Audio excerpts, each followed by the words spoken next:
Words are about to be spoken on another edition of the Extreme Life of Matt Hardy. We, of course, are broadcasting from the Blue Chew Studios. Try Blue Chew free when you use our promo code HARDY at checkout. Just pay $5 shipping. I am Jon Alba, joined by the man of the hour, the 49% owner of the AHFO. That's minority owner, for the record, Mr. Matt Hardy. How are you, buddy? I am doing good, but I do have the majority number of board seats as well, so don't forget that. Oh, okay. Gotcha. Of the 5 seats, I have 3, so things work out. How does that work out exactly? Well, if something would come up, there would have to be a vote, and then I just have the majority, so I should be fine in that capacity. Some strong Norman Osborn Spider-Man vibes coming from you on that one, Matt. But that's good to hear. Well, last week we had a chance to take a deep dive into Big Money Matt. What was the feedback you got on that one? People were really enjoying that. I thought it was interesting how people were very amazed by the actual real life relationship between myself and Private Party, about how legitimately they're, big wrestling fans, and they're getting to work with one of their heroes, and they're loving every single minute of it, and they want to be with me forever, even though obviously we can't, because we have to go separate ways to continue to grow. And they certainly do, to become featured players, and they will. They're going to be getting into their prime soon. My job is just to groom them and get them ready for that prime time, and also their run whenever they're going to be the AEW World Tag Team Champions. Are you ever concerned that one day things could turn around and they could pound that ass on you? Of course. If you're in pro wrestling, you always have to be concerned of that. DTA, don't ever trust nobody. As Stone Cold Steve Austin would say. And then Taz turned that around and said, don't trust Austin. I remember that. One of the few things that came out of 2001 that was pretty solid. So outside of anything Hardy Boys oriented, of course.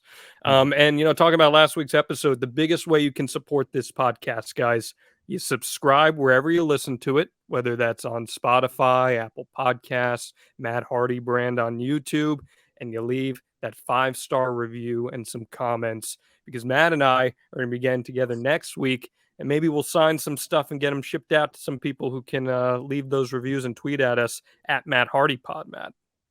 Yes, we want those King Kong Bundy 5-star reviews. I love it. I love it. This past week I went down to a flea market, and there was a big wrestling store there. Mm-hmm. And I picked up, for those of you watching on YouTube, you can see this. First off, this was apropos of our episode this week. We are doing No Way Out 2000. This was 2001, but still a nice little No Way Out Matt Hardy action figure. You scored at the flea market. I scored, and she actually gave me a deal because she knew I hosted the podcast. And then I got this, which made a lot of people jealous: the Ultimate Insiders DVD. What do you remember? They're tough to find nowadays. Yeah, what do you remember about this DVD? Wade Keller hosted it. Yeah, it was a deal with those guys. I remember we just did like a long form, serious interview, just kind of about our career up to that time. And we got a payday out of it. And I remember we didn't get the royalties we were supposed to get too. Ooh. So I do remember we got on the back end, we didn't get all the money we were supposed to get. So he Italian stallioned you. Yeah, well, it wasn't him, it wasn't Wade. It was so whoever, the production company, whoever they were. We got our original payday, and we were supposed to get constant royalties going forward, and those just faded away and classified themselves as obsolete. Big Vision Entertainment. It appears that it was that. Yes, that's who it was. So historic footage of Surge versus Will-O-the-Wisp. So. Yeah, they had some of our Omega and indie matches that were actually played on there as exclusives. Well, we did an episode on Omega that's available as well in the archive. Speaking of the action figure, what was that like when you saw your first action figure? I mean, that was cool. That's like the realization of the dream. You know, whenever you're young and you're a fan and you have these dreams and aspirations of being a pro wrestler, I feel like you've made it when you're on a video game, when you have a T-shirt, and then that a company makes, and then also when you have an action figure. That the action figure is almost like it is what totally reinforces it, and like you have made it. You are a damn pro wrestling television star at that point. How does it feel when you see your kids playing with any Matt Hardy or Jeff Hardy action figures? It's very cool. It's cool to see them play with the action figures. And on top of that, what is so strange, they're so young. I feel like they think most people's dadas have action figures. They don't understand how special and how unique it is that not only their dad has an action figure, but also their uncle, or Tio, as they call him. Mm-hmm. Well, that's very cool. Got to get them that Michael Hayes action figure too to round out the set, see how things go there. You had a busy week, man. People want your piss.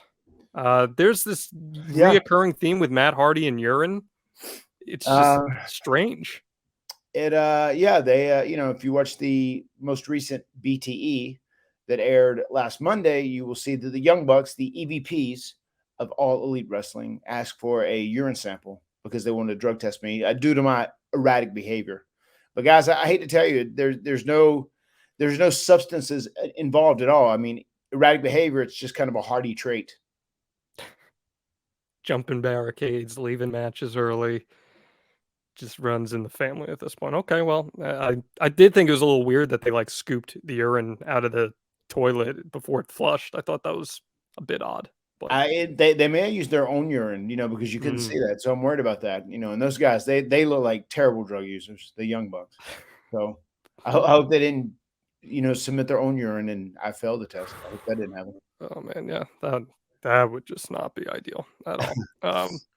Well, death taxes, another week of Jeff Hardy making news. He was announced as the third man for Conrad Thompson's Super Show Live with Jeff Jarrett and Eric Bischoff on WrestleMania weekend. How about that? You see, nothing is sacred anymore. Every time I do something, my brother has to mimic me. I get into the podcasting game, and now he is in the podcasting game. He's going to appear as the third man with Conrad's team of Eric Bischoff and Jeff Jarrett. What's up with that, man? Man, there's going to be some good stories there. That's something that's going to be worth checking out. That's available on pay-per-view as well. SuperShowLive.com, WrestleMania weekend. And then also that WrestleMania weekend, man. I mean, we found out this week the Undertaker going into the Hall of Fame. Hopefully we can talk long form about the Undertaker at some point, but it's got to feel pretty crazy. Yeah, it's thinking of the last 30 years. I mean, when you think of WWE, the Undertaker and WWE are synonymous, and no one deserves a Hall of Fame bid more than the Undertaker, obviously. So this is like a big deal. I really feel like Taker, he wanted to, and I get it because I'm passionate. I kind of feel the same. I want to get all that I can out of my body. I love pro wrestling. It's my passion. I enjoy it. And as long as I can do it, I would like to do it. And I know Taker was of that same mentality. And he was really just such a company guy through and through. The amount of times that he worked hurt, or the amount of times that he like stepped up and did amazing stuff as the Undertaker, whether it was like from an angle perspective or from a match perspective, is just uncountable in WWE. And he really is like the heart and soul of WWE in many ways. So it's great to see him going in. I have learned so much from Undertaker the times I got to work with him. There were a couple different occasions that I actually had like, more extended programs with him. Myself and my brother, we did as the Hardy Boys, kind of over the hardcore title for a little bit. And then I actually had a really decent angle as I was like a sub story with him and Brock whenever I was doing Matt Hardy version 1. And I wrestled him many, many times during that period. And it was such a great learning experience every single time. Yeah, and you guys had a cool little story in the 2002 Rumble with him too, which was fun. Should the streak have ended? I mean, looking back, considering it was Brock and considering what Brock has done since then, it doesn't bother me at all. I mean, you could have had the streak go on forever, but like at the end of the day, if he just retires with the streak, then like nobody gets anything out of it. At least Brock got something very substantial out of it. And then Brock, whether you love him or hate him, he's ended up being a huge player and like the draw recently with WWE, especially for people who aren't full-timers, guys who come in and make appearances and runs it. And he's great at what he does. Brock is amazing at what he does. So I do not mind Brock ending the streak at all.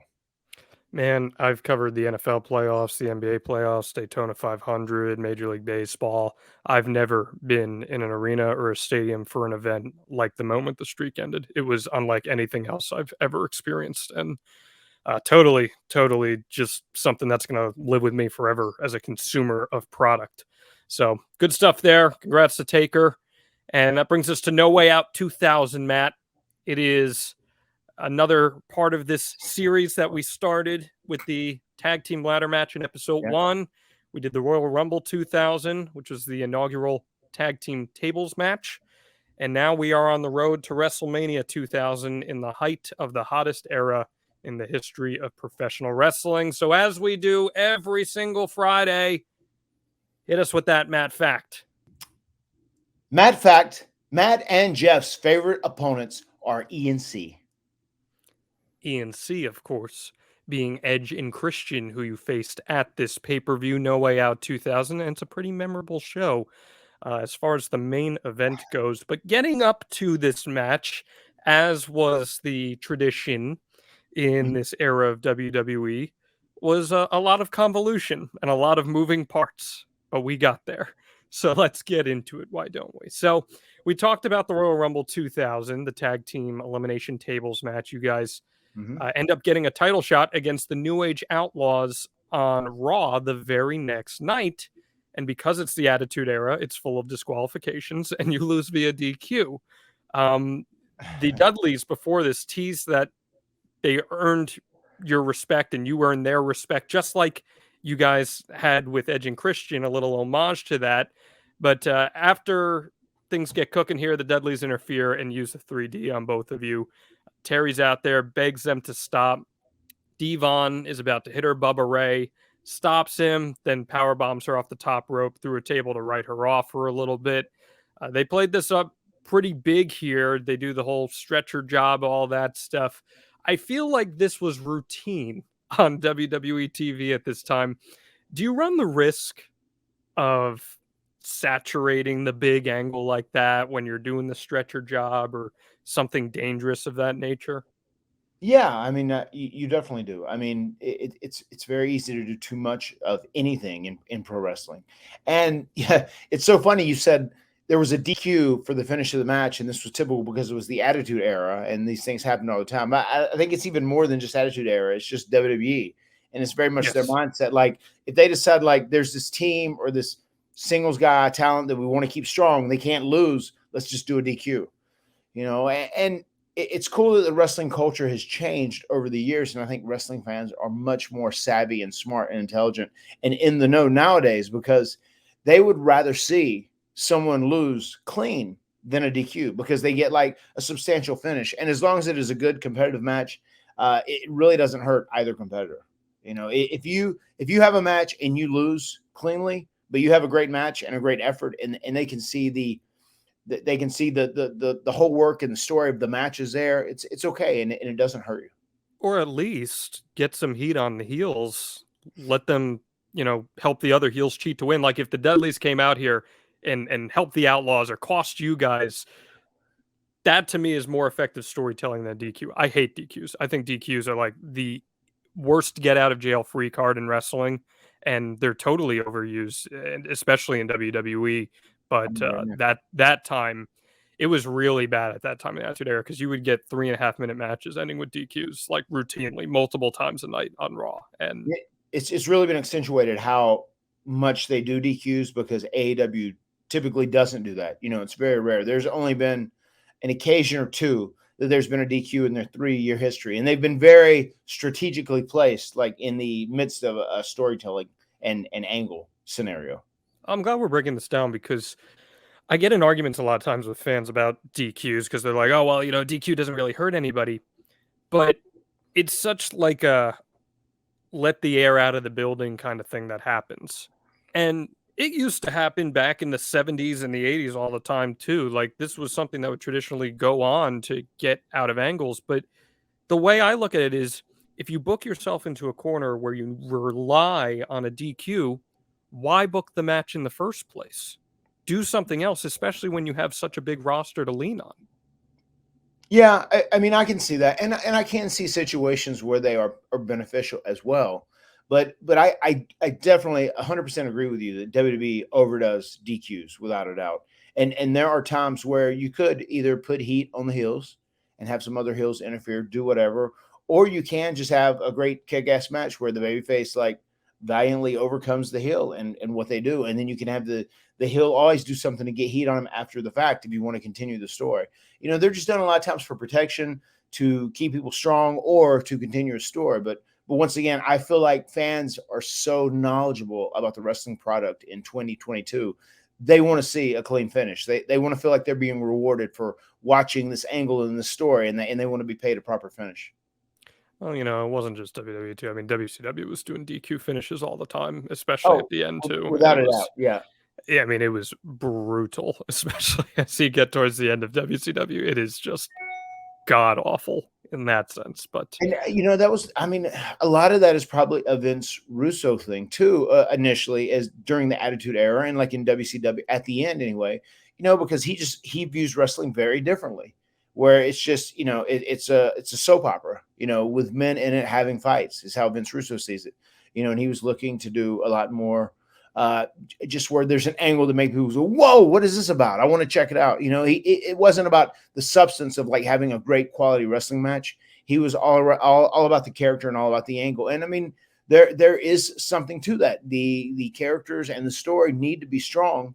They help the match. But if you can have a great match in the confines of an amazing story and an amazing angle, it's a home run, I think. man, I saw a clip go viral on Twitter this past week. You're talking about Russo and that style of programming. It was the Fondle Me Elmo from Shotgun Saturday Night in '97, which was Right. allegedly Todd Pettingill dressed as a giant Elmo caricature, having sex with Sonny. And between that and DQs, man, we were rocking and rolling. Oh, and there's more on this show that I will bring up, that even though Vince Russo is gone at this point, boy, did his legacy live on throughout this company at that time. I mean, it's almost, considering where we're at in the world and in society, and like how strict society is, especially now that there's the whole cancel culture thing. Like if someone does something out of line, you look at some of these Attitude Era shows, and it's just unreal the things that were happening. It's unbelievable. Like people, you look back and you go, "Oh my God, what were they thinking doing that?" Or how is this allowed to be on TV? It's really shocking. I mean, the Attitude Era will always be remembered because of its just outrageousness. Were there ever times where something was proposed to you and you did it, and in hindsight you were like, "Man, I didn't feel good about that"? Uh, no, not necessarily, but there was one thing I was very nervous about doing. That it didn't end up happening, because I was going to have a deal where I teamed with Mark Henry, and we were actually there was talk of us working against Booker T and Rob Van Dam when they were the tag champs and actually winning the tag titles. But it was right towards the end of my Matt Hardy V1, and the whole story. What was pitched to me from Vince and creative was that I was almost going to go to Mark Henry, and like him being black had a lot in common with me having attitude, because we were like both oppressed. And then like I Oh, talked like a black person, and it's like, because they knew at this time, like even when John Cena was doing raps, like we'd be on international trips, and we'd be myself and John, we'd be freestyling back there and messing around. The whole crew would, as we were driving around. So they knew that I was a big rap fan, and that I was like aware of all that stuff. But there was a point where I was almost going to start talking with more black slang, and then almost tell Mark Henry, like, Mattitude is oppressed too, man. Like we have that in common. And I was very uncomfortable with that then, at that juncture. But obviously Mark got hurt, and maybe it was a sign from the seven deities. Like it didn't happen at all. So that was something I was a little worried about doing, because it was something they were kind of wanting me to start doing and pushing me into. man, did you luck out on that one.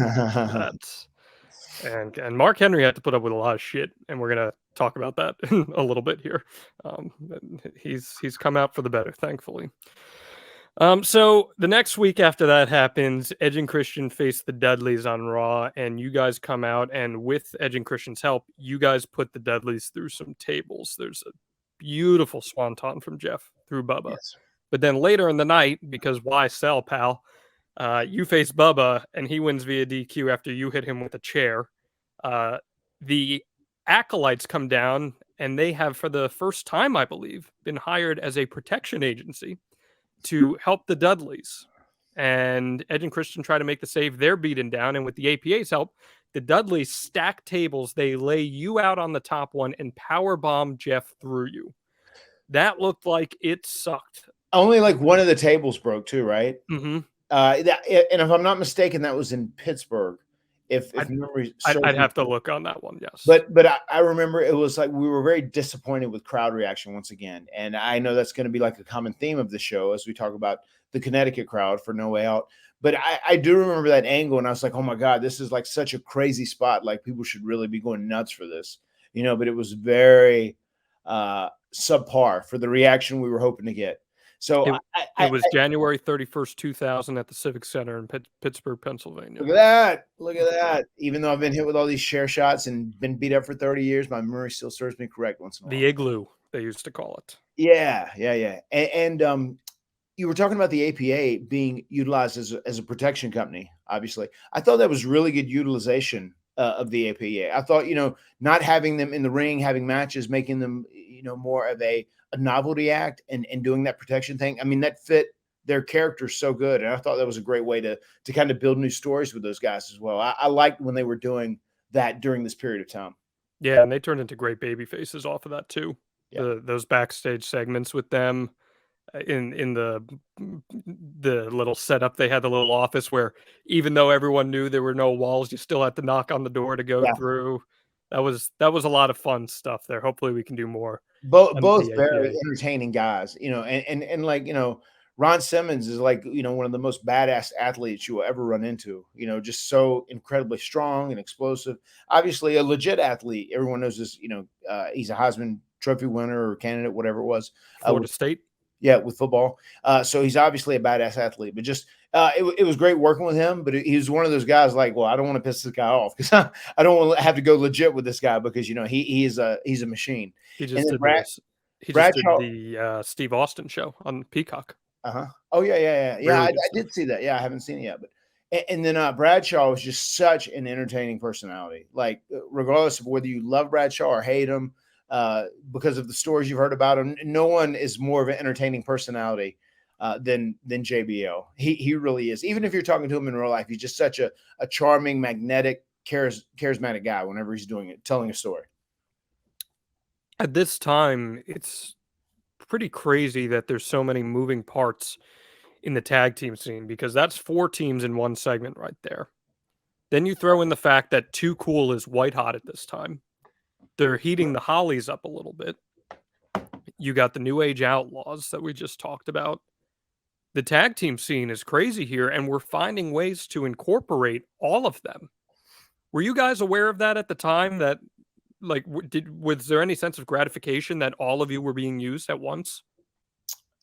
I feel like we were maybe used to it, so maybe we didn't think about it as much as we would later on down the road, you know, when tag team wrestling wasn't getting as much love, but we were utilized really good. And I will say this for like Vince Russo and Ed Ferrara, they really worked hard to make sure everyone had a story up and down the card, regardless of kind of what your placement was in the hierarchy of roster.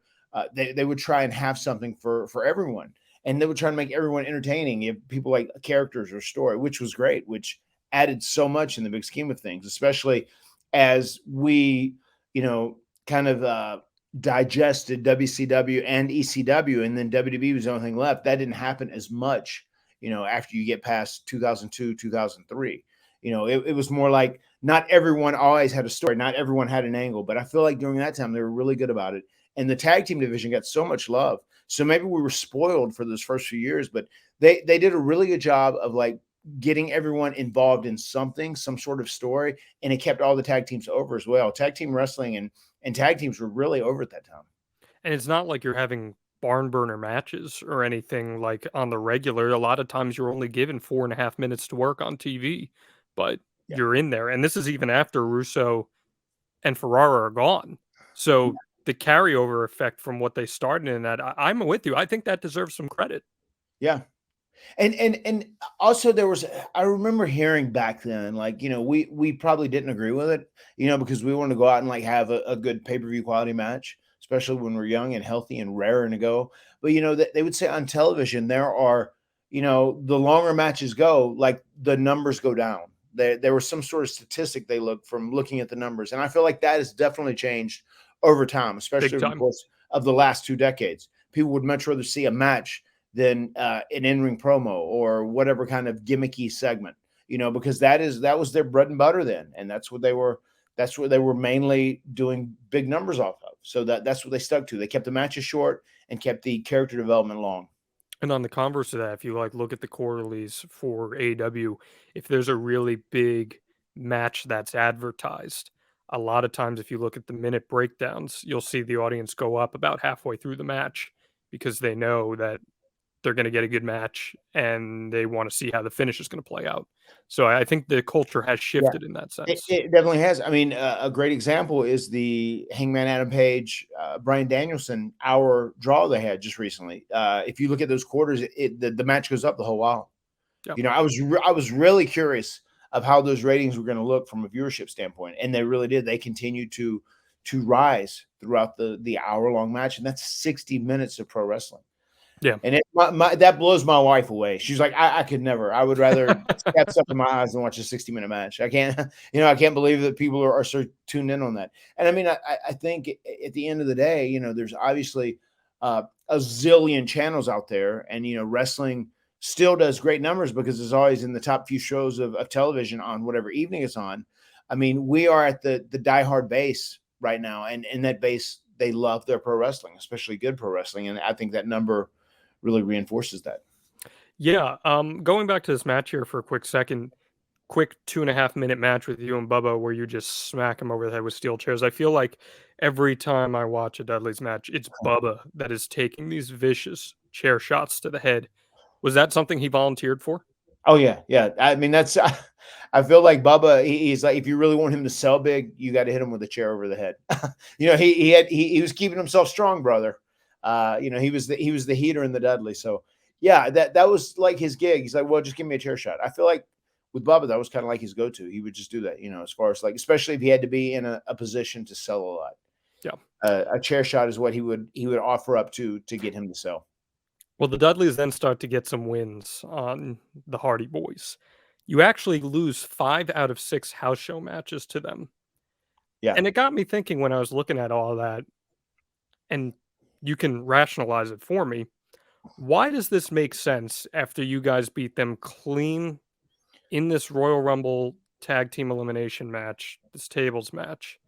Why does it make sense that all of a sudden they're the team that's heated up out of that?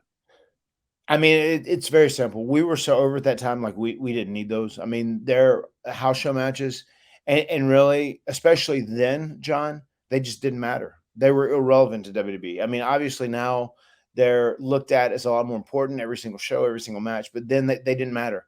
I mean, we would do, kind of like the same outline of a match every single night, and then the Dudleys needed a win more than the Hardys did. The Hardys were really over, and like a loss didn't hurt us. It never hurt us. That's why, we didn't even win some of the bigger matches I feel like we should have won, or I wish we would have won, because they had the mentality of like, well, they're bulletproof. Matt and Jeff Hardy have almost always been known as being bulletproof or Teflon as far as pro wrestling goes. And the Dudleys just needed those wins more than we did on the house show. It helped them a lot more than it would have helped us. If you want to get some perspective at just how hot these house shows were, I sent you this clip. But we talked about on our Rumble episode, you guys faced the Outlaws at a sold-out Meadowlands show the week before the Rumble, and I found the video from that match, and it's on YouTube. It's from like January 16th, 2000, and it's 18,500 people at the Continental Airlines Arena going nuts for you walking through a small little tunnel at a house show. It's just totally unlike anything that we see today in wrestling. It's not even in the same stratosphere.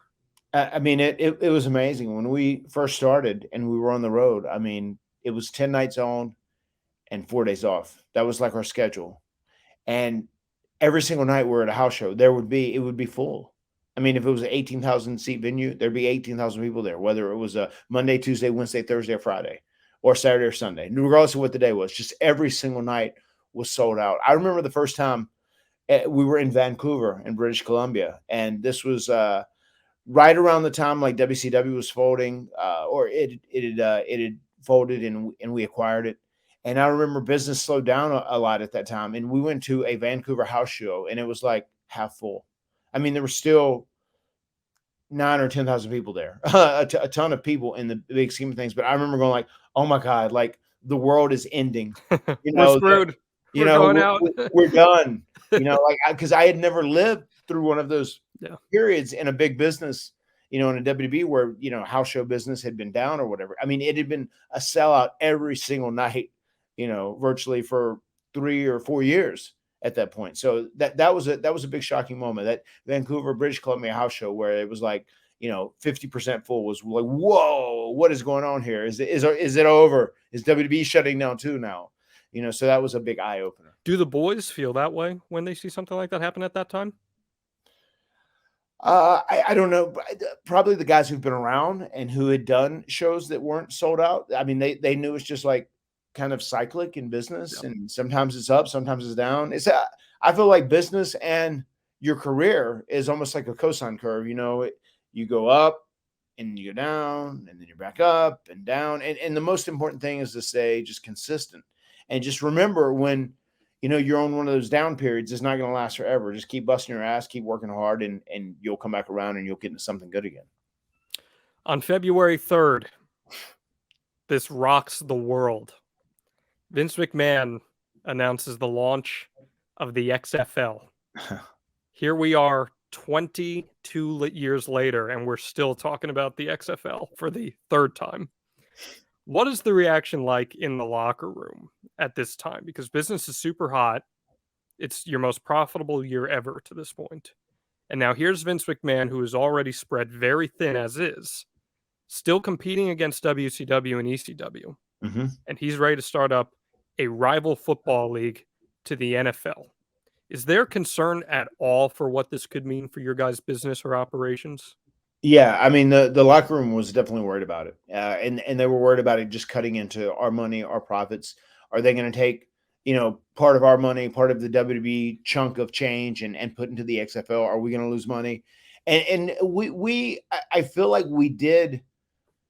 I feel like we just didn't get paid as much. It's like it's almost like you're almost going to become like you almost become a victim just out of circumstance. As crazy as that sounds, like obviously Vince is taking all this money, he's claiming it's not going to be from WWE, but like all this money to start up this project, the XFL, and just, I know people were worried about it because I know we just all watch, and like, I feel like house show paydays like went down by a couple $100, and just, everyone was aware of like, oh, it's the XFL. It's cutting into our money. It's cutting into our money. We're gonna be the ones who pay for this when it's all said and done. And I don't know, maybe that's paranoia, maybe just business structures change, business models change, whatever. But I do know there was a sense that guys felt like we were being paid a little less. They were skimming a couple $100 off house show payoffs, whatever it may be. But I do know there was a feeling overall that like, oh my God, like this is going to cut into WWE money, and ultimately the talent are going to pay for it. What did you make of the XFL product? I don't know. I just didn't. I really didn't care about it. I was like, I guess this is cool. It's football. I mean, I was so busy just with life and just with what I was doing as far as working nonstop at that time. But like the XFL, it was cool, but I just didn't really care. I just didn't want to affect the amount of money I was making. With WWE, because we were still busting our ass working all the time nonstop at that point too. So I just didn't want it to affect my WWE pay at all. The Hardy Boys were waiting for the XBL, the baseball league, where you could get the shortstop third base combo. That's it, Matt and Jeff. That's what they're looking for. The WBF, the XFL, just, oh my God, like just do wrestling, Vince. Come on, man. You're great at wrestling. Let's just stick to wrestling, Vince. He almost bought the Minnesota Vikings at one point too.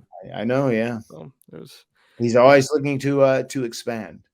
I guess he is a big money Vince. He's a businessman. He's looking for many avenues. He's the total entrepreneur. That's the easiest character inspiration you ever could need, man. Just one meeting and you got all the inspiration. So February 7th, The Dudleys defeat another tag team, the Godfather and D'Lo Brown. And the Dudleys decide that they want to put Barbara Bush, EMT, through a table. And you guys and Edge and Christian make the save. Any Barbara Bush memories? Not really. That was a very, very, very short run with her being there. So nothing, no real standout memories about Barbara Bush. Didn't think there were, but just felt like it was my journalistic duty to ask. Of course, yeah, you never know. There's this weird dynamic going on at this point with you guys and Edge and Christian. There's like an unspoken alliance, but it's over, right? Like people are into you guys being this foursome in a way. Yeah. But they have their favorites between you two teams as well. Was there any concern that breaking that up could hurt either team? I don't think we thought breaking the teams apart, like whatever our mutual admiration society between the two teams, I don't think we thought that would hurt anything, but we thought it could be hugely beneficial. And I know we talked about this after that, first tag team ladder match. Like I'd push to have us together, like as a group or as a faction, because people really dug all of us together. And we were, four young guys who were on the same page. We were all great friends. We traveled together pretty often as well, so like there would have been great chemistry there with the four of us doing stuff. And I think it would have been great for building personality and character for all of us if we had worked together for a while. And, we even pitched kind of to do something against DX at some point, but I think DX, they probably put their thumb on that. And I don't know, these young guys are getting a little, they're getting a little out of their league. Like just stay in your lane, guys, do your thing. You guys are good tag team wrestlers. But I don't think it was an issue to separate us. I think it would have been cool to try and put us together as a faction and see if we would have been successful together, and if that would have been a good thing for all four of us. But like, I'm pretty sure at the time we did this No Way Out match, we knew that because they were starting to speak a lot more, and Vince was very behind their characters and their personality, and that Edge and Christian, it was the right call at that point, at least, to kind of have them do their own thing and start really establishing them as their own unique characters and eventually heels. What'd you make of Godfather around this time? He was so over. I mean, the dude comes out, takes a 7-minute ring entrance, again there with all the hose, and works a 2-minute match. What a gig! Yeah, no, I mean, now being an older competitor, he's someone to look back at and go like, oh, he was a smart dude. He would really go hard with the character, and he would have short matches and do what he was good at and keep it very simple. And that is like one of the themes, I feel like I tried to learn at that time. If we were going to have like a match with a whole bunch of crazy, intricate spots in it, do it with like Edge and Christian, guys who can do it. But if you're working with older guys or guys who are limited, even like a Steve Blackman, keep it pretty simple. Keep it simple and don't complicate things. A couple weeks ago, you said to me how great I was at transitions. That was a hell of a transition by you. Because that takes us to February 8th, the SmackDown taping. It airs February 10th. Boy, howdy. Steve Blackman and Al Snow, collectively known as Head Cheese, beat you guys in 5 minutes and 3 seconds when the Dudleys distract you guys, and Head Cheese used the old demolition finisher, and Al Snow pins Jeff. They later announced, and you could see it if you're watching the match, that Jeff suffered a pretty bad cut near his eye, and that Matt suffered a separated shoulder in the match. Let's walk through this, because when you and I were doing our pre-production meeting for this, you said that you had some memories of this. Two pretty physical workers there in Al Snow and especially Steve Blackman. You guys are taking the loss here. What do you make of it? I mean, we really never overly thought about it if we did lose, because it wasn't a big deal. It really wouldn't hurt us because we were pretty bulletproof at that point. It's funny because you were watching the match, and I want to thank you, John, because you hooked me up with the timestamp and everything else so I could go watch the match. And I did. I went back and watched it, even though I got in super late after a 3-hour delayed flight and having to drive an hour. When do you think I injured my shoulder and collarbone? So I gave you like a 2-minute time period where I thought, was I right in that time period where? Yeah. I think so. I think you're in the right period. I know the exact moment it happened now, that looking back at the match. There were a couple spots where I thought it could. You got thrown to the outside hard a couple times. There was a spot you did on the stairs where it looked like it might have happened, and then there was a flying headbutt that Blackman did where he hit you really stiff. So I thought it was one of those moments. Am I correct in any of that or no? No, it was when I was going to give him a crucifix and how he dropped me there. Like whenever I was hooked on with the Oh, crucifix. when you went to the and you went through the crucifix pin and he like Yeah. fell back on you? Yeah. That's 100% where it happened. And we once again, not overly complicating things. Like now, even for me, I'm an old guy. I try and keep things a little more simple whenever I have matches. But like with Steve, because he wasn't, and the ultimate worker when it became, when it came to the ring anyway. Like there was that moment where I go to shoot him and you see me hit the ropes and I'm like spinning. Obviously, I know whenever that happens, I turn, it's supposed to be a reversal. When he lets go, there's no reversal. And I'm pretty sure it was going to be a deal where I go to shoot him in, he hits the rope, he comes back with the kick, duck, and then there's the crucifix. And he didn't do the reversal, and we still ducked the kick, and then I still went to the crucifix, but I think we were just on different pages. And then I got dropped. And I remember I had a slightly separated collarbone. I think it was more collarbone than shoulder, but you can see my right arm after that crucifix. I'm holding it in every time I bump. And it was very annoying. And I feel like too, I even only took a couple weeks off for that. And then I was right back in the mix. I mean, obviously WrestleMania was coming up and everybody knows the performance I did at in the triple threat ladder match. But yes, that is the moment it happened whenever we did the crucifix and we just landed in a real wonky way. And just the way my shoulders hit whenever the bump, I didn't land flat and it dislocated my collarbone. Isn't it funny though? Like I just suggested these three other much more violent things that happened in that match, and yet it was something as simple as him just kind of falling on you, taking a crucifix pin that created an injury like that. And Yeah. you can see later in the match when you're making the hot tag to Jeff, like you're in pain, and you Yeah, I kind of mean, just stay in the ring after you make the tag, and it looked like it hurt. you can watch every time I bump because I'm like still busting my ass out there working, but you can see my arm is up against my body every time I'm doing it. I'm like trying to brace it. It's like I'm wearing an invisible sling. I'm like just slinging my own arm and still bumping and working because I could tell it was injured and hurt. Yeah, and Jeff got it pretty bad too with that laceration above his eye. What were your thoughts on? As they say, it's not ballet. It is not. What were your thoughts on Head Cheese as a unit? They were kind of a comedy tag team, and my gut just says we're probably not going to spend a ton of time talking about Al Snow and Steve Blackman in the future, so I may as well ask you about it now. Yeah, they were really over. Around that time there were points where they were really over, and their vignettes worked well for them. They were such a great odd couple. I remember whenever we would work with them, we were like, oh, it was always a little like, ugh, it's Head Cheese. It's like, this is going to be, a tougher matchup, especially coming off working with an Edge or Christian or a Too Cool or the Dudleys, which was just, super fun and super exciting to go have a match with these guys. Whenever you knew it was going to be like a Head Cheese, it's like, oh, okay, well, we really got to think this thing through, and we really got to work hard and make sure everybody is on the same page. So next week on Raw, this is about 6 days after, because again, SmackDown was pre-taped at the time. We have a triple threat match to determine the number one contenders at No Way Out, and it's between Edge, Devon, and Jeff. So before we even get into the match, is that because you were hurt and you couldn't work that, or was it always the plan to do a singles triple threat match? Yes, it was specifically because I was hurt. Yes. Interesting. So there would have been a standard triple threat match on TV between for the the three number one teams? contender. I think so, yeah. Gotcha. So a little bit of an audible is called here. But it's a good match. I liked it for what it was. Three real good workers in it, obviously. It is between Devon, Edge, and Jeff. Edge is going for Devon with a spear for the finish, but Devon moves and Edge spears Jeff. So Devon pins Edge. The Dudleys qualify to face the Outlaws for the titles, and you guys have a confrontation with Edge and Christian.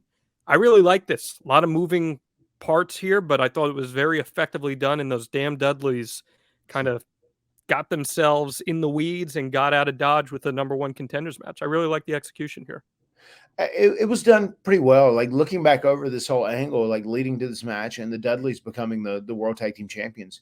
And even the story of Terry about her going through the table earlier on. So now It's like we're not protecting, who's supposed to be our girl, our valet in Terry, and then she hires the APA, supposedly hires the APA to protect her, which makes sense. And then ultimately they end up doing stuff to myself and my brothers. Well, I actually enjoyed all those parts of the story. Let's talk about Devon for a second. He just had surgery Yeah. to repair his back. What'd you make of all that? It's so funny. I just got a text back. I texted him this morning, and I just got one right now. I do know he had several layers fused together. I want to say 4. So that will officially keep him out of the wrestling ring. So I guess all 6 of the people are back off the table now. For a little while, when Edge and Christian came back, we had all 6 of the original TLC players on the table. But yeah, he just said he's doing okay.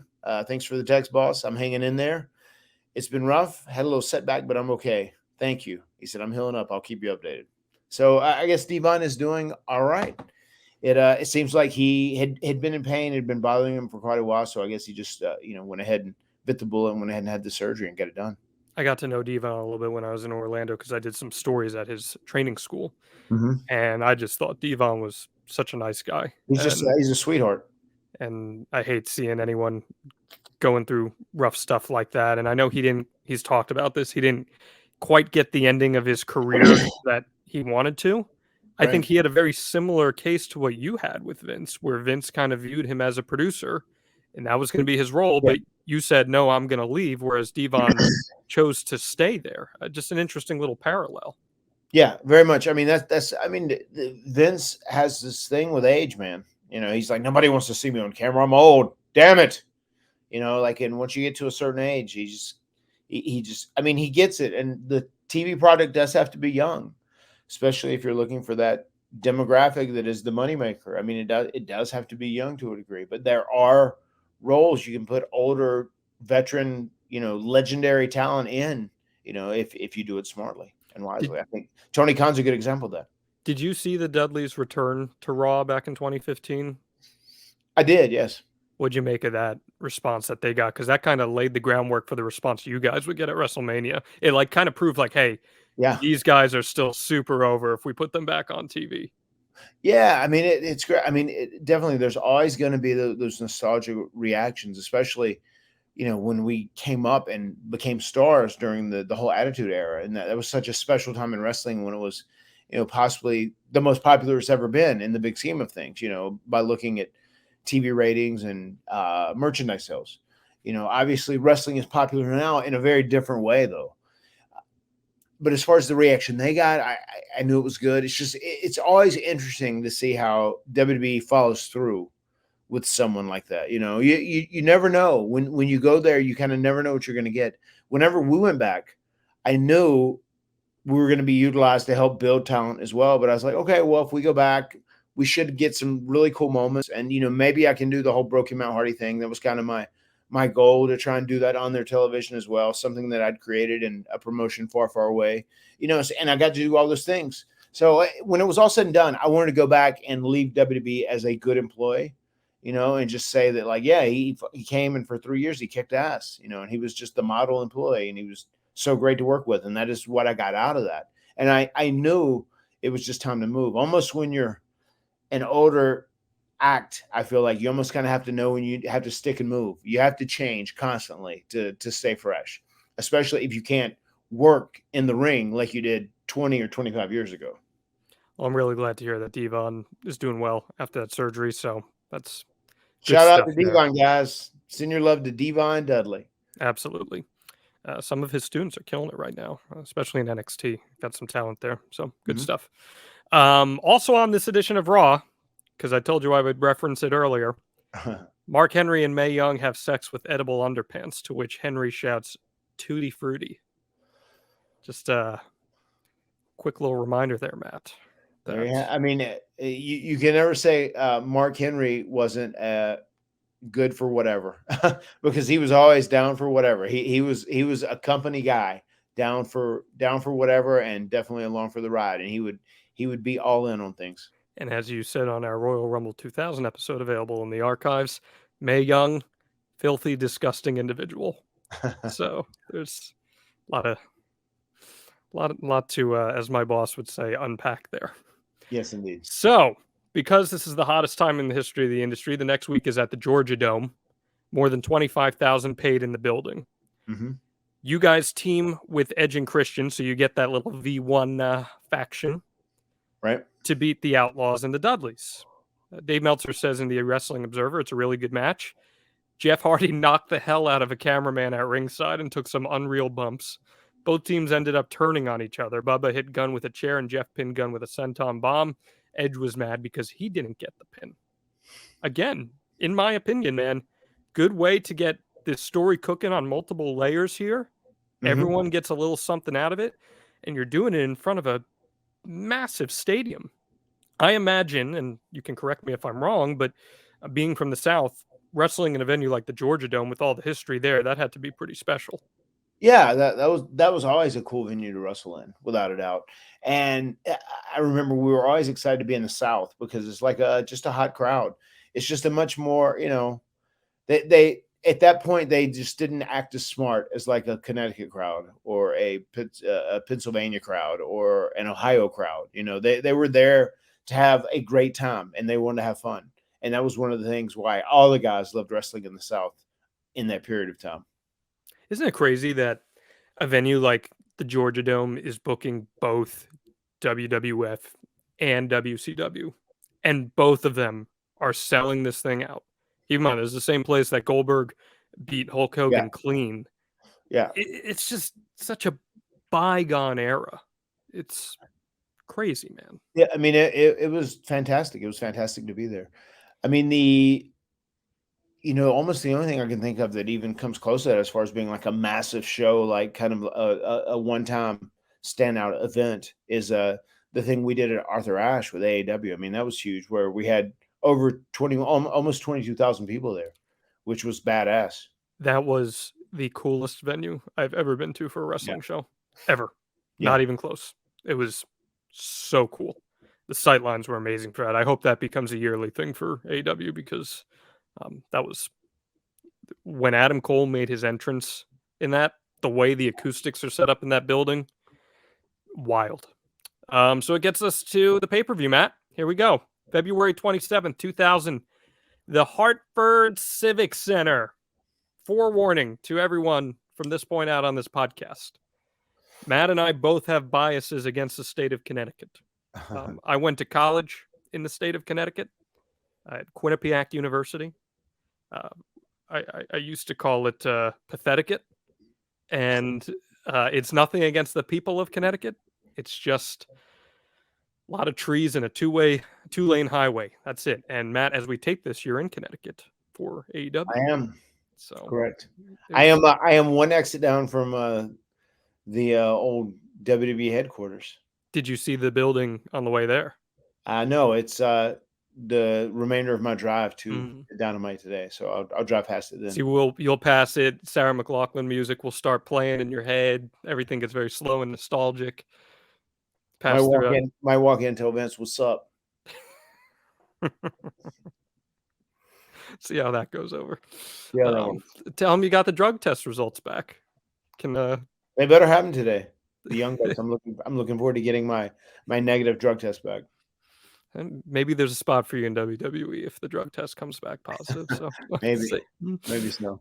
Sellout crowd, 12,551 people paying $451,625 and another $97,126 in merchandise. So as is the theme on these Attitude Era shows we covered, just absolutely insane business going on here.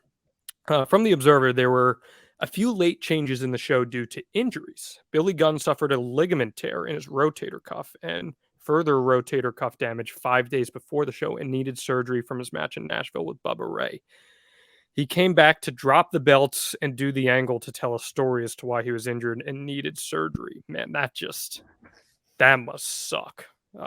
Having to hurt your rotator cuff, then hurt it further. And then I think it says a lot of credit to him, or at least it was the mentality at the time, come back and do business the right way. Yeah, it's weird. That's something now that was like a very common thing when we first started. throughout the Attitude Era, and it was a little more Wild Wild West.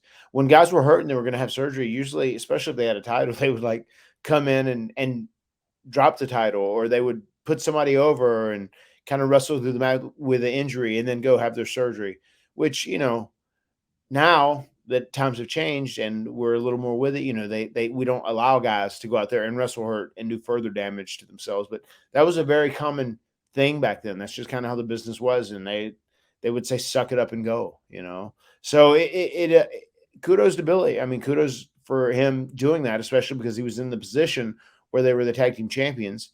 And he was able to go out there and willing to go out there and actually drop the title. So you actually had a legit title changes instead of them forfeiting the titles and having the Dudleys win them from somebody else in a match to determine the new champions. Well, that's what happens with them. The Dudleys win the WWF tag titles for the first time in their WWF run. The fans in Hartford were actually pretty hot for this match. They're chanting ECW real loud. Road Dogg does most of the work in this for reasons we just discussed. Dave liked the match, gave it 2.5 stars, and they hit the 3D on Road Dogg for the win. And they get a pretty big babyface reaction because it's a title change and it's the Dudleys winning their first championship. It feels like, Matt, the Dudleys are really starting to catch some steam here. Did you guys recognize that? I mean, they had been pretty hot since our tag team tables match, and then especially once they were putting chicks through tables, that was like a cool deal that, people dug that. And once again, it goes back to the whole thing with Connecticut, like in some ways, outsmarting themselves, almost to like saying like, check us out. We're super smart. We're wrestling fans in Connecticut. Because like they're chanting ECW and chanting for the Dudleys, who are Hills, where it's cool for them. And I get that, especially in this day and this age, but it was always great when you had a crowd that was like into whatever story you're telling, and they were going, they were going to follow the action. If the Dudleys are the bad guys and they do these awful, evil things, they're going to boo them, or, they're going to react accordingly. Once again in Connecticut, oh yeah, these are ECW guys. Yeah, now they're kicking ass in WWE too, and they're winning the championships. Hell yeah, man, this is so cool. I'm glad Bubba Ray and Devon, you guys have succeeded. Hell yeah, man, you guys are fighting and you're doing it. It's almost like they're too smart for their own good in some ways. That's the reaction they're giving them. And sometimes even when you have other guys that may not have had as compelling of a story that they're working within, which is just, I'm going to specifically outright say, our match, Matt and Jeff Hardy versus Edge and Christian. I watched this match back and we were like busting our asses, and we gave them like a hell of a match. I mean, it truly was a pay-per-view matchup, and just the crowd was just so subdued during this match. Like, oh my God, like stop being Connecticut. The Dudleys came in only a few months prior to this, back in the late summer of '99. And yet here they are just a few months later as tag team champions. What was the reaction backstage to that? There's a lot of tag teams that have been there a while and maybe haven't had that opportunity to be tag champs, but here these guys are coming in and winning the belts. Yeah, I mean, they were cool with everyone. And I think people felt like they had paid their dues to a degree. I mean, they worked with the APA and they got their ass beat by John and Ron several times right from the jump. I mean, they tested them to make sure they were going to be able to exist in the WWE locker room. And they did. And I think that the tables match we had, there was respect for them, and we were working with them and Edge and Christian on the road nonstop at that point. So they were accepted by the locker room. Everybody was cool with them winning. All right, let's get to your match. Number 1 contenders match. You guys versus Edge and Christian. Right at the start, Edge goes right after Jeff. The bell just rings and he goes right after him. Edge avoids the corkscrew moonsault from Jeff. And I actually thought that was really cool because you just said you guys have had so many matches, including on TV. And I think it's nice layered storytelling that Edge has scouted Jeff. He has seen him so much. He knows immediately that Jeff is going to go for something like that. And he knows it's coming and he drops down. I thought that was really good storytelling. Was that something you guys put together with that layered, nuanced storytelling in mind? Yeah, I mean, we should know each other better than any other opponent at this point because we have worked together so much. And I think that's kind of the story we're trying to portray in this matchup. Quick tags. Hardy Boys, biggest pop of the night, take their shirts off. Jeff did it early, too. Oh, he went too early. But yeah, because you do know, we would always like typically pick a spot where we do some sort of double team move or whatever. And then like we go, okay, now let's do the shirts because we'll like, we'll ride this pop that we get from the actual move we do, and then get another pop from taking off the shirts. But I can see like we did the move, and I like wasn't ready. But there's Jeff taking off the shirts, like, oh shit, I guess I better do it too. God, once again, Jeff, that erratic behavior, man. I love that there's a shirt spot in every Hardy match that was planned out. A lot of times there would. I'd say, let's do the shirts there. I'd say, oh, this is happening. Let's do the shirts there.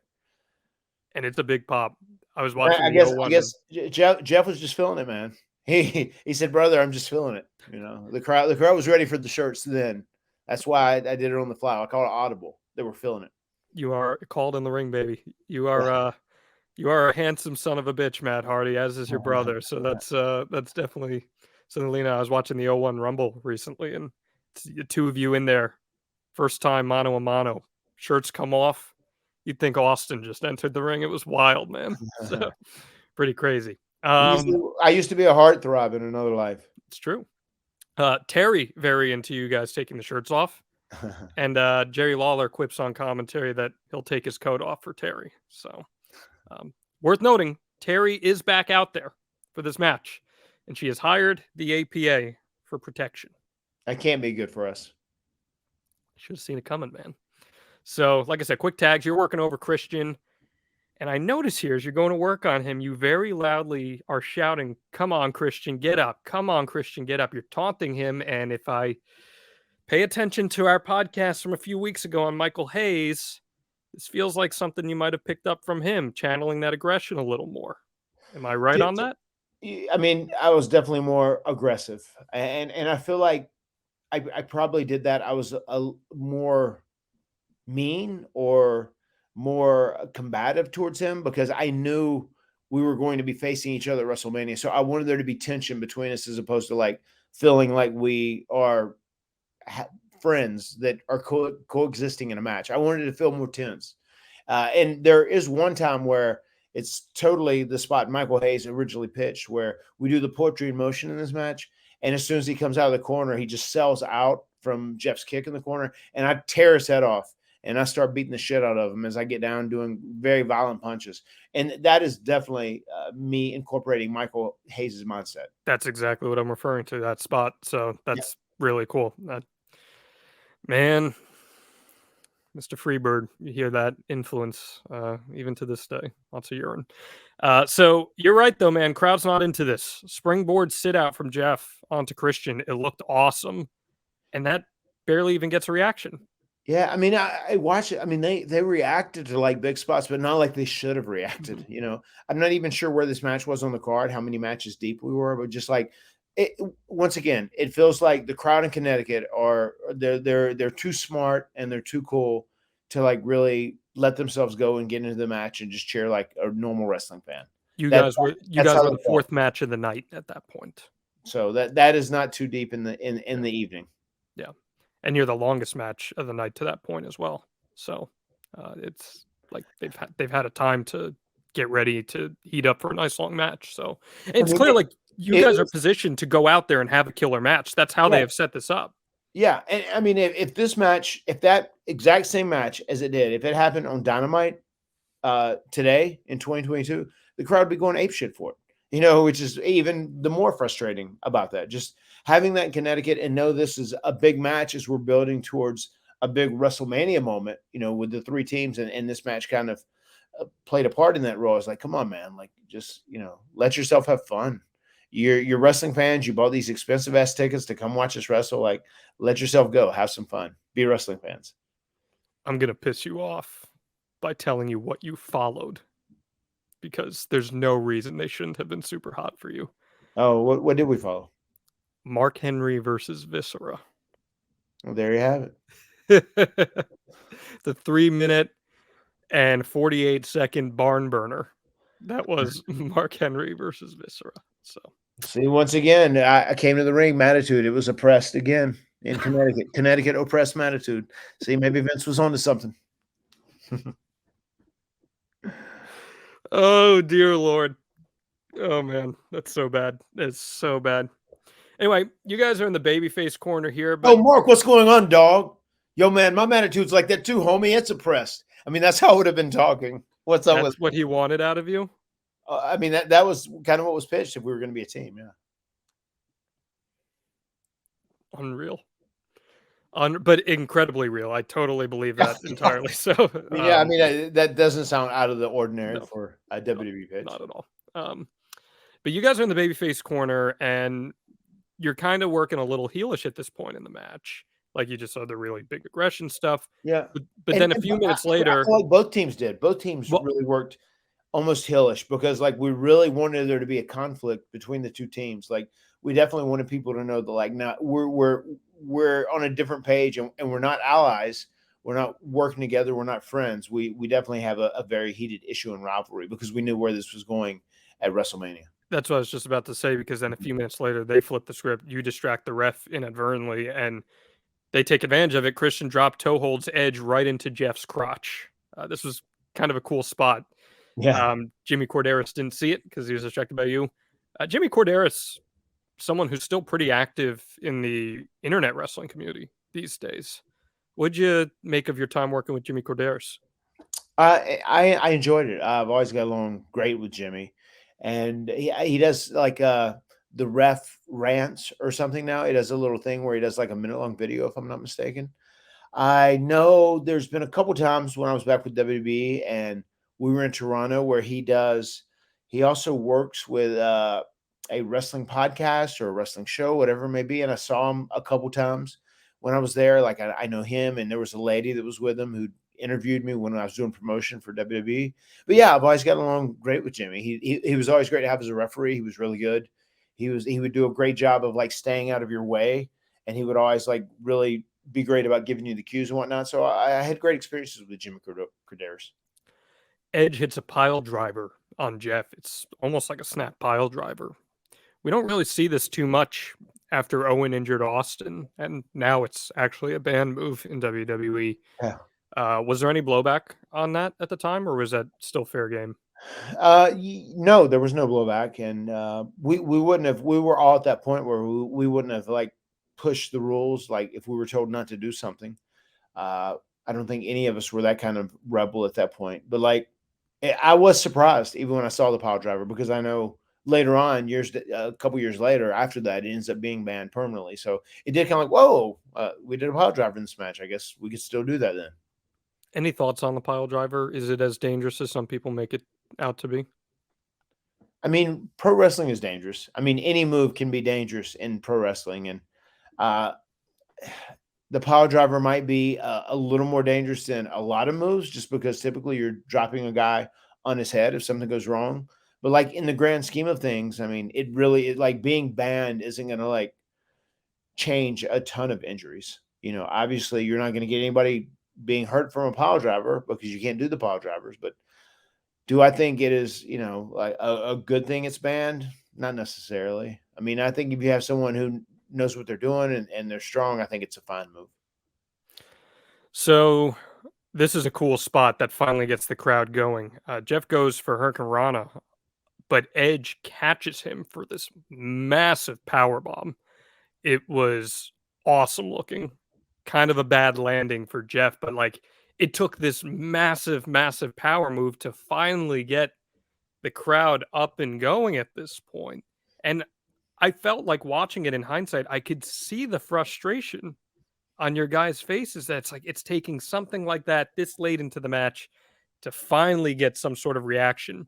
When you're in the ring and you're not getting that reaction and you're calling spots or you're working with these guys, is there any communication like that where maybe you're like, fuck, what do we got to do here?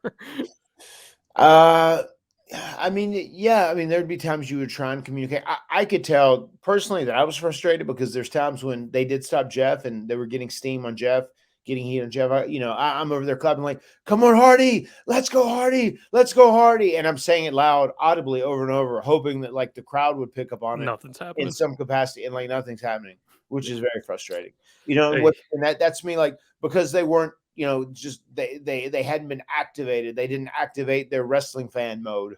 It's like, okay, maybe I'll try and like subliminally like say stuff to my brother to encourage him, and maybe that'll subliminally make them start chanting or cheering or at least clapping or Hardy or whatever, but not very little.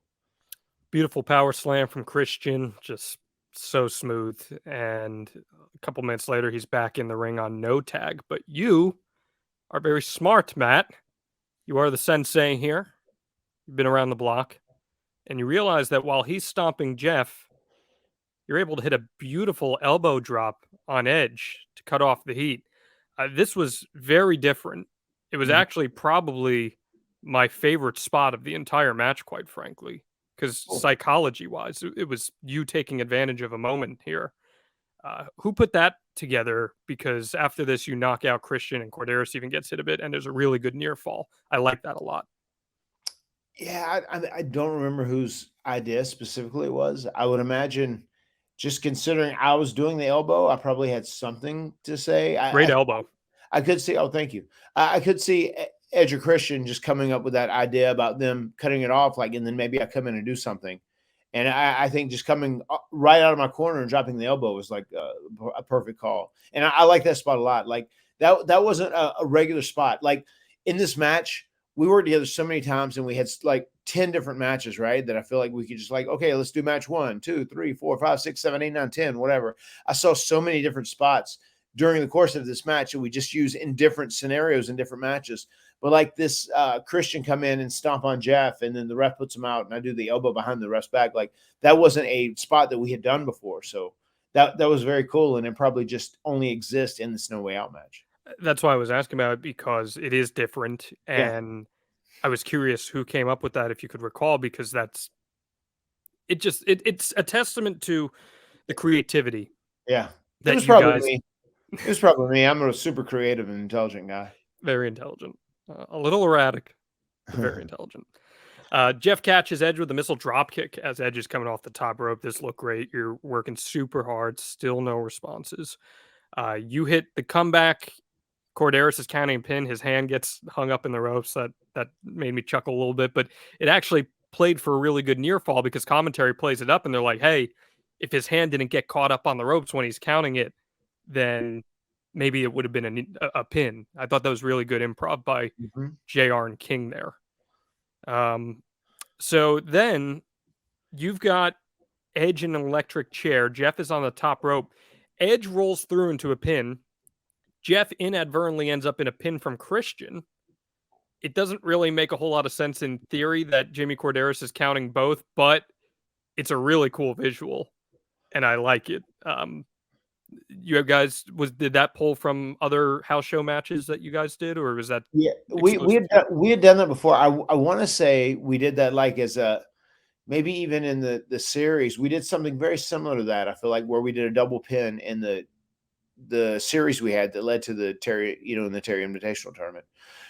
We did a double pin a time or two before, maybe on the road or house show. So we had done something similar to that before, and we still had the two legal men were in the ring, right? And Jimmy was counting them. Yes. Am I wrong? Yes. So as long as one of them were being counted and there was two guys that were together and they were both the legal men, I'm okay with the spot. And I thought it was just cool visually. You guys hit Event Omega on Christian.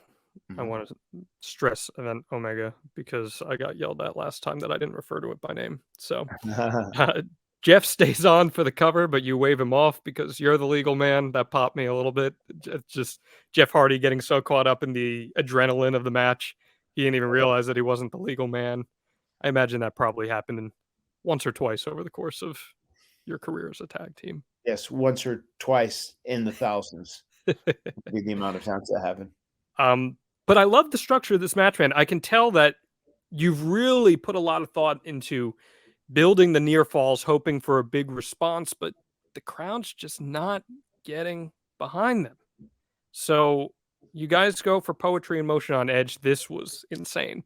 Edge spears Jeff out of midair, and it just looks gnarly. And the crowd finally, Matt.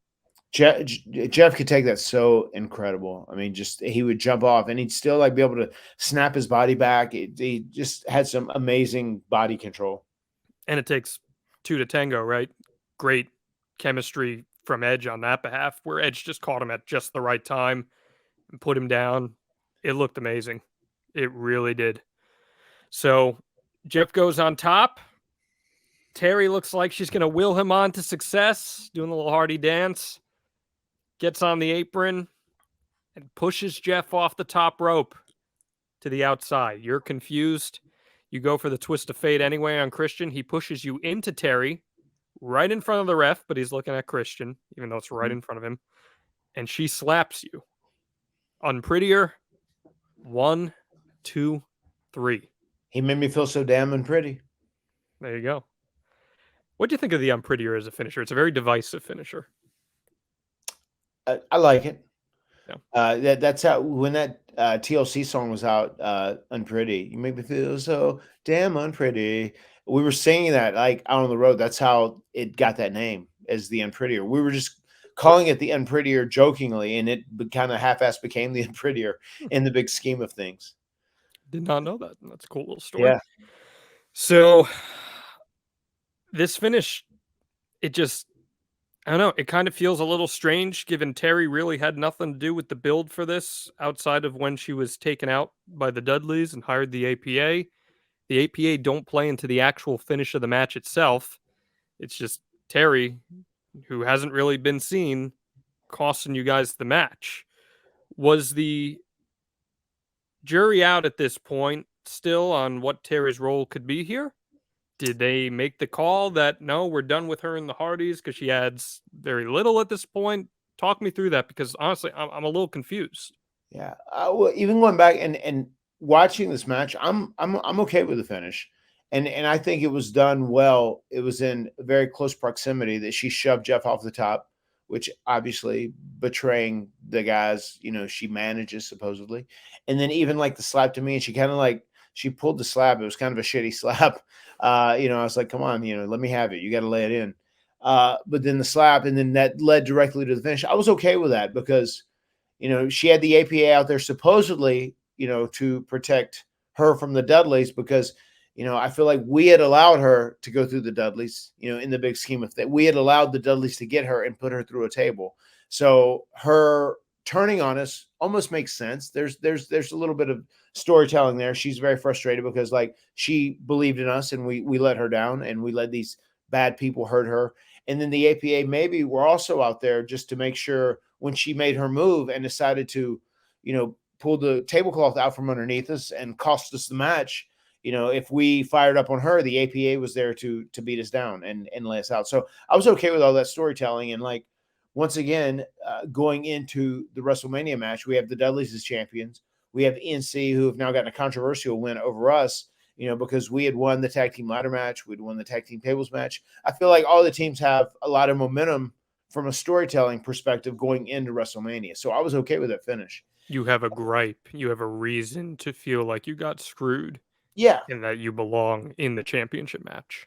Yeah, and also too, like, once again, even with Terry, like I'm okay with the way they did that, as far as her turning on us and her reasoning and the justification for it, of like we were supposed to protect her. She was like our motherly figure, and we didn't protect her. We failed her, and we let the Dudleys hurt her. So that she was like, well, these guys aren't taking care of me, so I'm not going to hang out with them anymore. And then I'm pretty sure the WWE realized, and I think we did too. We just, Terry was a weird fit for us. Being an older lady, we were like the young cool kids at that point in time. And I feel like a lot of our fans, as you could say about taking the shirts off, were like young girls. So Terry didn't necessarily fit, and I don't know if she was like doing anything negative. I don't know if there were negative results from having Terry with us, but it really didn't add anything. So we were cool being separated with her. I enjoyed having her with us, and she worked really hard. And as I said in the past, she pitched many ideas to try and make us as much of a unit as possible and try and make it work. And I have a lot of love for anybody who does that. Whenever you take whatever you're given and you try and make the most out of it, she definitely did that. But it was time for us to do our own thing and be just Magic Hardy and kind of stand alone. So we were also excited, I think, with the prospect of, not having Terry now, not because she was like an anchor or holding us back or anything like that. I just felt like it was going to be better just us on our own as two young, cool kids. So you guys go to confront her, and the Acolytes step in, and they put a beating on you guys. Yeah. Edge and Christian are kind of conflicted with how they won the match here. Dave Meltzer in The Observer says it was a good match, but actually a little disappointing since it couldn't compare to any of their previous encounters. And part of it was that the crowd was less into it than you would expect. So Yeah, and other people recognized it, Matt. Oh, that's also one of the detriments of having matches like the tag team ladder match or the tag team table match with the Dudleys. When you do these insane matches, sometimes you raise the bar so high that you set this huge precedent, and sometimes it's tough to, people are disappointed if you don't give them something more than what they see in the past. So maybe that was in some ways even the deal with this match. In Connecticut, it's just like they'd seen us do these insane things in the tag team ladder match, and they were waiting for more craziness, more insanity. But we went out and gave them just a badass. We all worked our asses off type match. But he still gives it 3 stars. I thought it was a great wrestling match. Just like old school 2 tag teams with a story, with a purpose. There's motivation for them fighting. It was good. I almost had a gripe with Dave on that then. Like if you said he gave the Dudleys versus the New Age Outlaws 2.5 stars, right? 2.5, and that was a 5.5 minute match. Oh, yeah. Come on, man. We deserve more than 3 then for that match, because we did. It was a good match, especially considering you had 2 baby faces wrestling one another, and we were definitely working hard to build conflict between the 2 teams. I would have went 3.5, maybe 4 stars on that one. Interesting. I think, honestly, Matt, I think if the crowd receives it better, it's probably rated a little higher. But that's one of the things too. I mean, the crowd is an integral part of any match. I mean, a killer crowd reaction makes any match better. Even if you take a match that is like okay, but it has a killer crowd reaction because they're into the characters and what they're doing, it raises the level of that match so much. But if you take a badass match, even like the match we had, where you guys do all, where you have guys that are busting their ass out there and working really hard, and they do a bunch of really cool, innovative, creative spots and whatnot, and tell a good story during the match, but the crowd isn't there, then it almost like takes away from the match. So they are an integral part of the match, and they can definitely make the match better, or they can also make the match not as good. Was there any talk about including the APA in your little 3-team story and making it a 4-team story into WrestleMania? Not with the ladders. Not considering it was going to be a ladder match. I don't think so. I mean, we did stuff off and on with those guys quite often, but like I don't think either of them desired to be like in a ladder match, and they just wouldn't have fit. I mean, that was a Hardyz, Edge Christian, Dudley's thing. Yeah, I was just curious. They're kind of woven into this story here. Yeah. So we like to bring the past to the present here on the Extreme Life of Matt Hardy. So talking about the legacy of this, I think the biggest thing I take away, I kind of brought it up before, is really effective character building for multiple tag teams. What do you think of that in hindsight? What can bookers learn from this kind of storytelling where multiple teams are showcased and every decision kind of ties into another? I thought it was a good scenario of showing how to take 2 babyface teams, because we were both good guys at that point. I think it's a good way of showing how to get conflict between 2 legitimate, like white meat babyface teams, Edge and Christian and the Hardys. We have a conflict, and we're battling out one another, and then ultimately the story continues to drive through WrestleMania. And I think, like, even though we were friends and like kind of on the same page, our quest and our drive to be the WWE World Tag Team Champions, both teams, is so important that we're willing to go at each other's throat. And like we both want to be the number 1 tag team in the industry. And I feel like it kind of started the path going on to the Dudleys at WrestleMania started during this No Way Out match. And I thought we did a good job of taking 2 babyface teams and building great conflict between them. Just to clarify, you guys were fully aware at this point that you were going to have a triple threat ladder match at WrestleMania? Yes. We knew we were going there.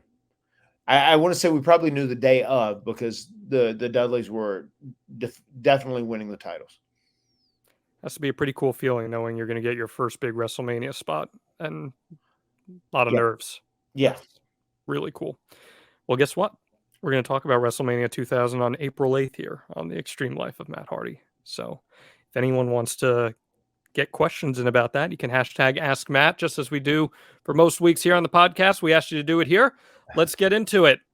Gil Boldberg, good little Twitter handle there, asks, how come there was no follow-up storyline with Terry about her heel turn? You explained it in depth as to why it made sense.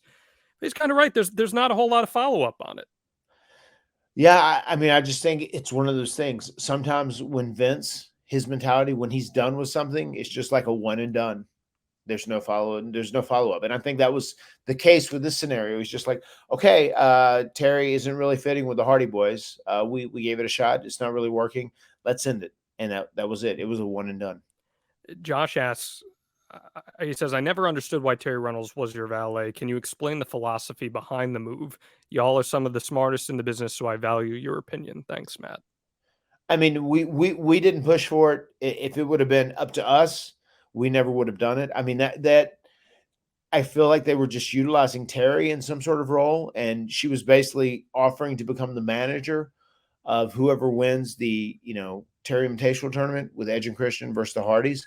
So, I mean, they put her with us. I could say that we were stuck with her, but like we tried to utilize her and make the most out of it, with this opportunity that we had, which is what you have to do in pro wrestling. So it wasn't our idea. I mean, we didn't necessarily say, hey, we'd really like to have Terry with us. We just kind of wanted to do our own thing and continue to have great matches and tell crazy stories and and do different gimmick matches, almost like the tag team ladder match and the tag team table match and the triple threat and then ultimately TLC, stuff like that, because we knew that was like our niche. And whenever we did those matches, whenever we're put in that environment, that's when we excelled more than any other time. So the Terry decision was not mine. It was not Jeff's. And maybe we just got stuck with her because Edge and Christian didn't want her. David says, huge fan of the podcast, guys. Matt, I've always been a fan of how the APA evolved. Did you enjoy working with them? And what tag teams other than Edge and Christian, the Dudleys, did you enjoy working with the most at this time? The APA were good to work with on TV. I remember sometimes if we would work with them on house shows, it's just it's just they're just so aggressive and they beat you up so much. Just if we're gonna work with these guys, let's just work with them on TV. Too Cool is someone we greatly enjoyed working with. Too Cool is probably the team we enjoyed working with next to Edge and Christian, I would say. And he also says, this was the first show I ever attended, and it was incredible. How do you rate Hartford as a wrestling city? So on a scale of 0 to 10, Matt, where's Hartford? I mean, I have been in Hartford where they have been good, but Okay. Typically, statistically, as time has said, the majority of times I've been there, they've just been very difficult. And it's almost like they're just too smart for their own good. They were one of the trendsetters, Connecticut crowds, Bridgeport, Hartford, New Haven. New Haven, which was a place we would do often. I feel like that, if they're going to be smart wrestling fans who are almost too cool for school, I'm going to grade them low on a scale of 1 to 10. I'm going to put them as a 3 because they're just not giving us a 3 or 4 because they're not giving us that passion and that love and that enthusiasm that pro wrestlers covet. And that's just, that's what we want. If we come out there and bust our ass to entertain you, let yourself go and don't try and be cool. Be a wrestling fan. Cheer, boo, yell, scream, do whatever you want to do. Ooh, ah, but make sure you're interactive because the more enthusiastic the crowd is, the harder the guys are going to work for you in the ring as well. I promise you. 2 more here for you. Ringside Rant.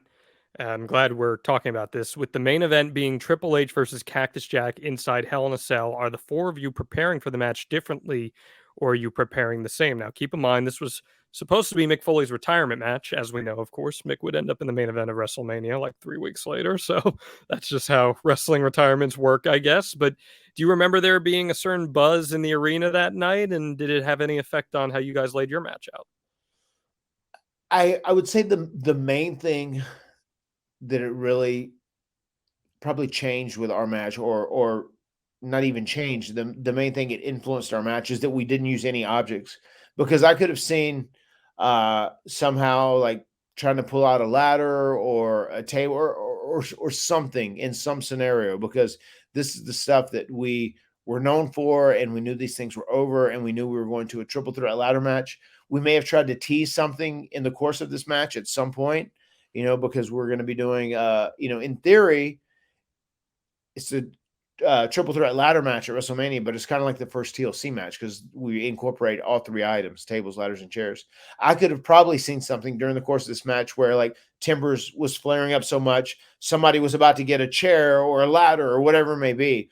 But because this main event was going to be a Hail Mary, and then we're going to throw everything out there, I'm sure if we weren't told, we knew we were smart enough at this time to just have a straight wrestling match during this contest.